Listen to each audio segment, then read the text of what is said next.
Magandang araw po mga Kapinoy. Araw ng Huwebes, papasok na uli ng trabaho. At makulimlim, ano? Hindi medyo umaambon po ngayon. At hindi magandang panahon, pero kahit po hindi magandang panahon, sana'y maging maganda naman ang araw natin. Ano? Okay, I am horrified. Yan po ang sabi ni Pangulong Bongbong Marcos sa nabalitaan niyang agreement daw ng isang pinuno ng Pilipinas na pinasok ng isang Pangulo ng Pilipinas at ni President Xi Jinping. Ano? Sabi ni Bongbong Marcos ay nakakatakot ang ganyang agreement. Ano? Pero, sabi naman niya, hindi naman niya, walang nagsabi sa kanya kung sino ang pumasok sa ganyang agreement with Xi Jinping, kung ano ang nalalagay sa ganyang agreement, at bakit hindi nakasulat ang agreement na yan at ginawang gentleman's agreement lang. Ano? Aba, kung nga naman pong kung totoo yan, ay talagang nakakatakot. Ano? Alam mo, parang nagpapaalam tayo sa mga gagawin na sa gusto nating gawin. Nagpapaalam tayo muna sa ibang bansa.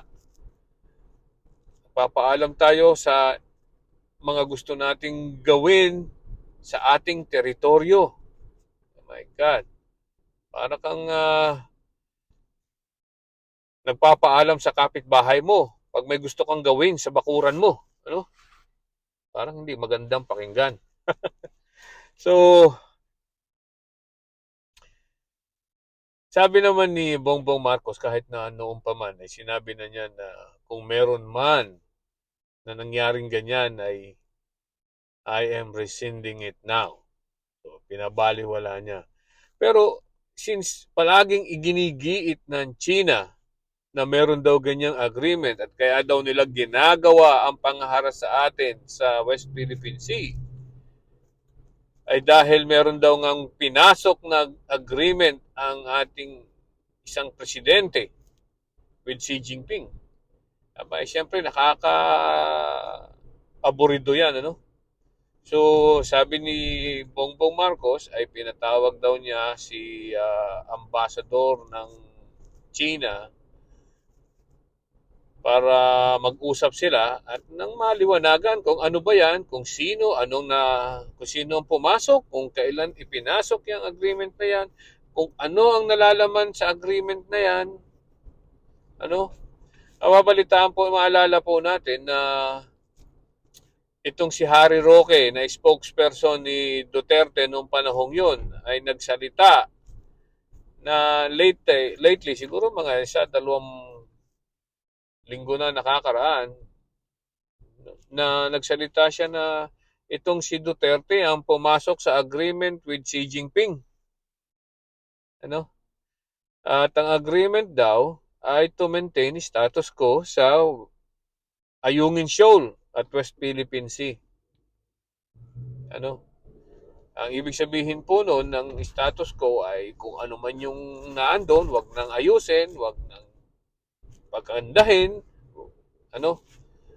So ang ibig sabihin niyan, yung ating barko na naandun sa Ayungin Shoal sa West Philippine Sea ay hindi na patibayin at hayaan na lang mabulok. Ano? At ang sabi daw ng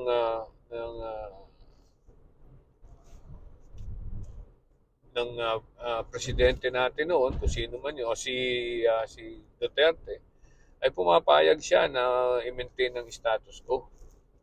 Ganon. Ano?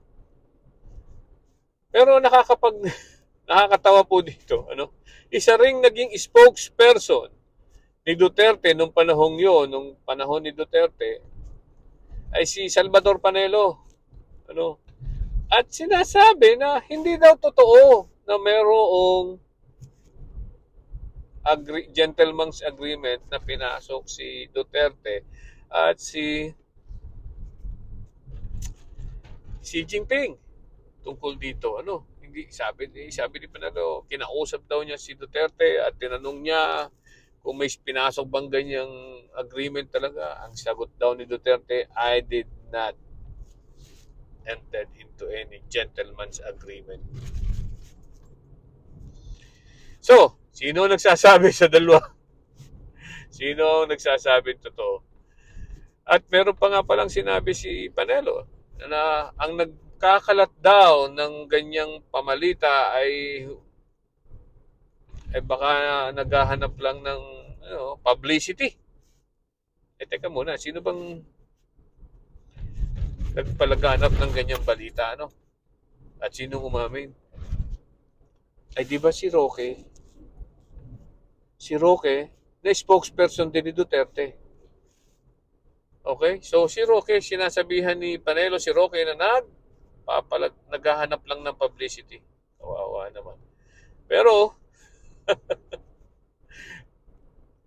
pagkatapos po nun, ay gusto pang liwanagin ni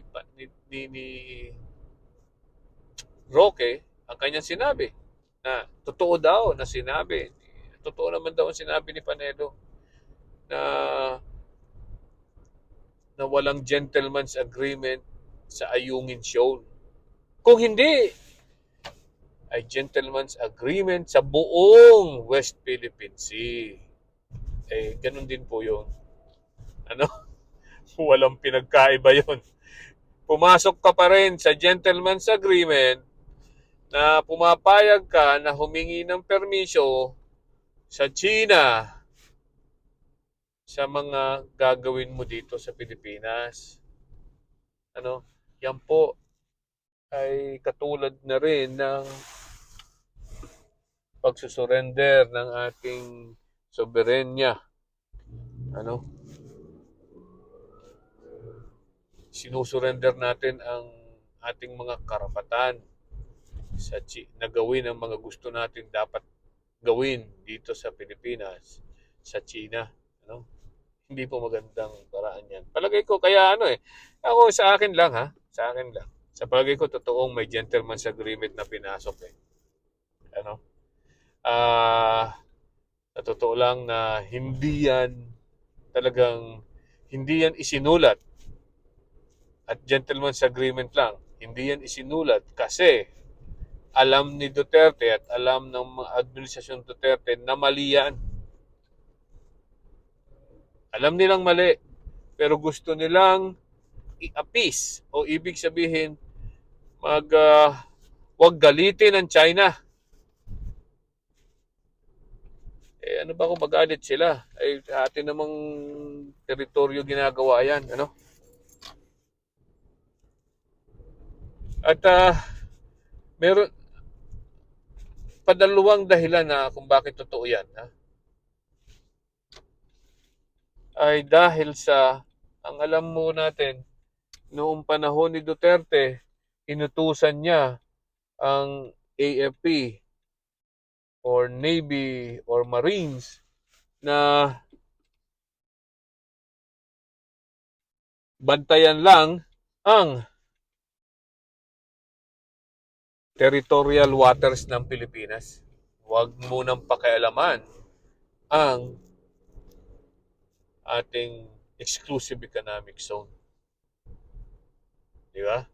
Meron pong ganun. Kaya lang, hindi po pumayag ang AFP until and unless it is written. So, hindi po naisulat yon, hindi ginawa ni Duterte. Naisulat ang utos na yon. Kaya, pero despite that fact, hindi, pa rin, in fairness sa AFP, nag-ano pa rin sila, susurvey pa rin sa West Philippine Sea. At yun nga lang, hindi na do-document yung kung anong nangyayari doon sa exclusive economic zone natin, no? Hindi na to document yun. So hindi natin alam, hindi alam ng mundo kung ano nangyayari. Hindi katulad ngayon, ng panahon ni Marcos, na nagkakaroon ng transparency kung anong nangyayari doon sa West Philippine Sea. Kaya nalalaman ng buong mundo ngayon kung ano talaga ang nangyayari dyan, na kinakaayaw naman ng China. Dahil alam ng China na mali yung ginagawa nila. Alam nila yon na hindi sila sumusunod sa international law. Ano? So, ano pa? Ano pa ba ang dapat natin pag-usapan?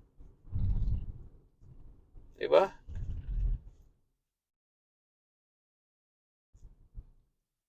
Kaya yung gentleman's agreement, kung yan man ay totoo, ay talaga ho nakakatakot. Alam nyo, sa lahat ng ginagawa ni Ferdinand Bongbong Marcos ngayon, sa akin ang nagugustuhan ko itong stand niya sa West Philippine Sea, sa ating territorial waters, sa ating exclusive economic zone. Ano? Sana nga po ay panindigan ito at ni Ferdinand Bongbong Marcos. At sa tingin ko naman po, majority na yung Pilipino alam na ang nangyayari sa West Philippine Sea at handa na rin pong manindigan. Ano po? Para protektahan ang ating teritoryo laban sa pag-aangkin at pananakop ng China. Okay po. Magandang araw po muli sa inyong lahat.